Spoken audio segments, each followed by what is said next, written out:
Hello students, so today we are going to study few questions. Now see, if they ask how many beads on strings are present in mammalian cell, then such questions how will you solve? So beads on string, first of all, they are asking nucleosomes. How many nucleosomes are present in mammalian cell? Now see one thing, for this solution, try to understand. 200 base pair will make one bead. So how many base pairs are making one beads? 200 base pairs are making one beads. And mammalian cell,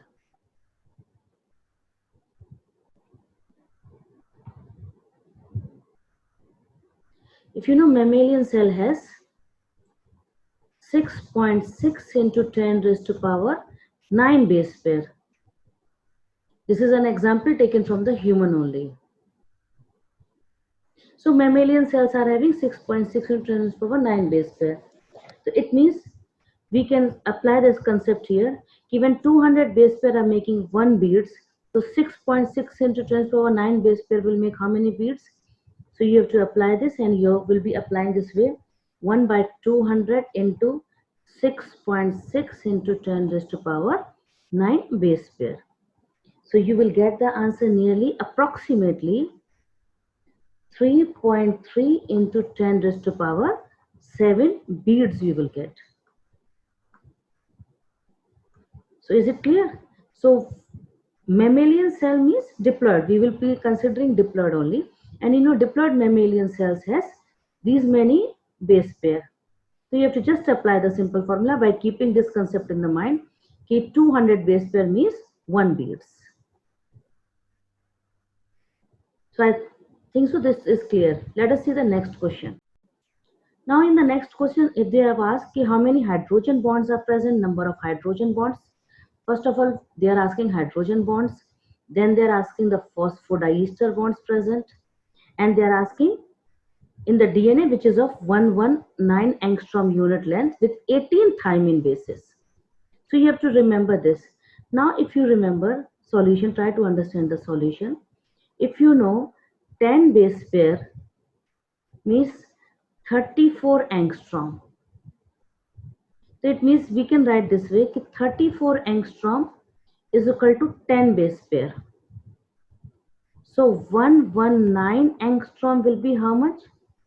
So 10 into 119 by 34 angstrom, you have to apply the formula. And then you will get, so when you substitute the value, you will get 35 base pair. So 35 base pair means you are having 35 into 2, 70 bases you are having.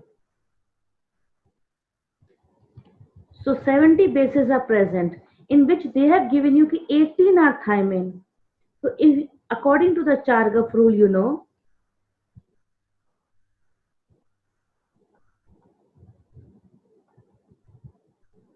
A plus G by T plus C should always be 1. So if adenine is given to us, they have given thymine is 18, so obviously adenine will also be 18 only. So out of 70, it means 36 is not there. 36 is by A and T. So 70 minus 36 is giving you 34. It means out of 34, it means 17 are G and 17 will be C.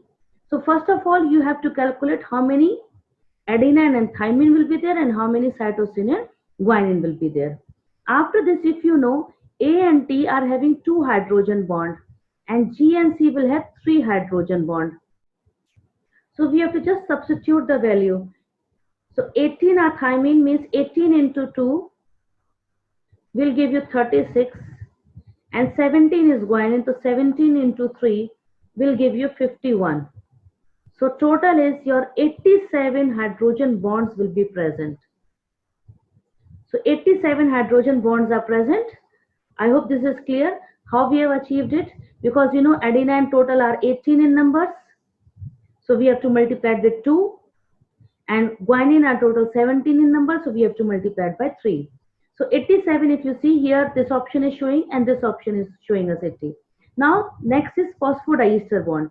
So if you remember for phosphodiester bond, I have given the formula ki base pair multiplied by 2, whatever total you are getting, you have to just subtract 2 and you will get the answer.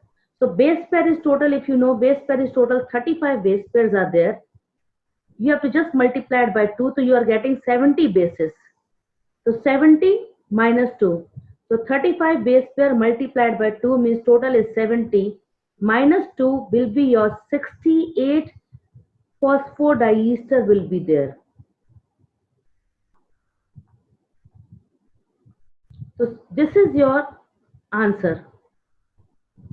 68 phosphodiester, which we are finding it here. Check once again the question. They have asked two things. They have asked the number of the hydrogen bonds and they have asked the number of the phosphodiester bonds. So I think so we have understood the hydrogen bonds are 87 and phosphodiester, so answer will go this here. And I think so explanation is clear how to solve the question. Now if the question is asked कि DNA has 20% of cytosine and they are asking to calculate the percentage of adenine.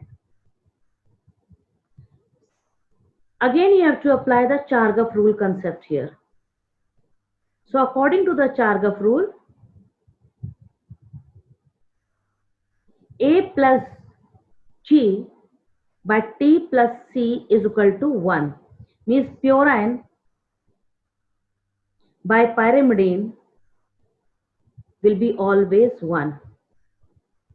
So when they have given a cytosine as 20%, so cytosine is 20%, so it means guanine is also 20% because complementary base pairing rule, according to the complementary base pairing, you know, C pairs with G.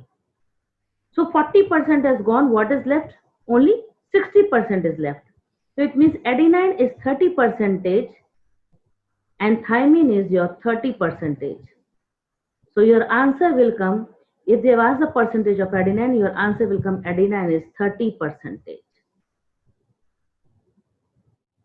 Now see the next question. If they ask the sequence of one strand is given in 5' to 3', this sequence is given.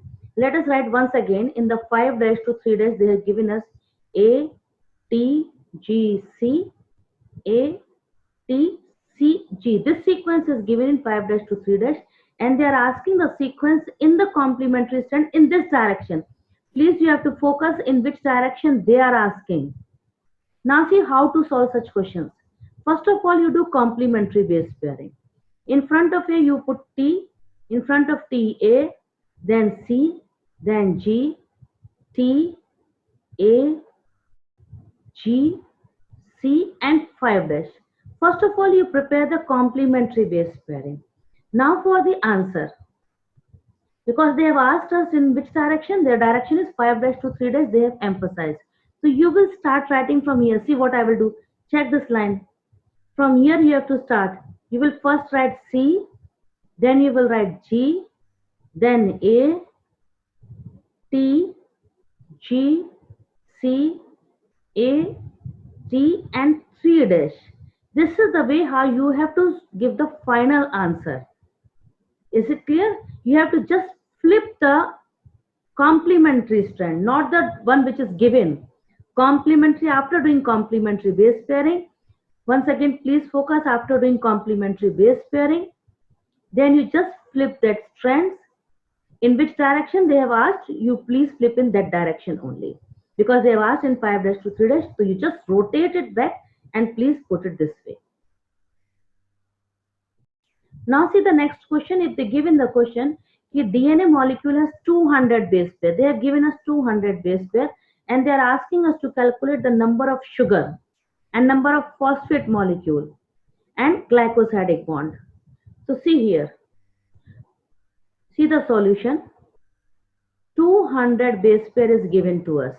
It means 200 into 2. It means 400 bases are there. First of all, I am converting the base pair into base.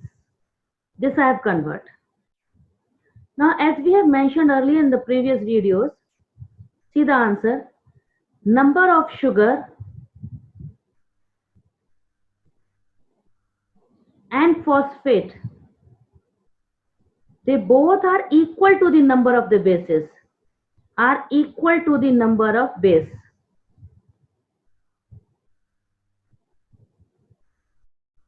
So what will be your answer? They are 400 only. So sugar is also how many? Sugar, you will say 400, and you will say phosphate is also 400.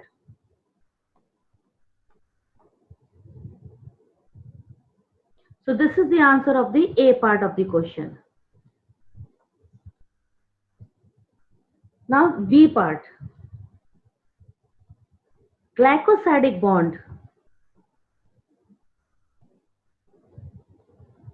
is also equal to the number of bases only.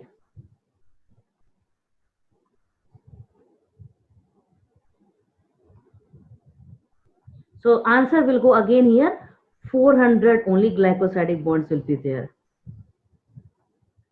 So I hope this practice will help you to improve in the questions. Thanks for watching. If you liked it, please give it a thumbs up and subscribe to my YouTube channel.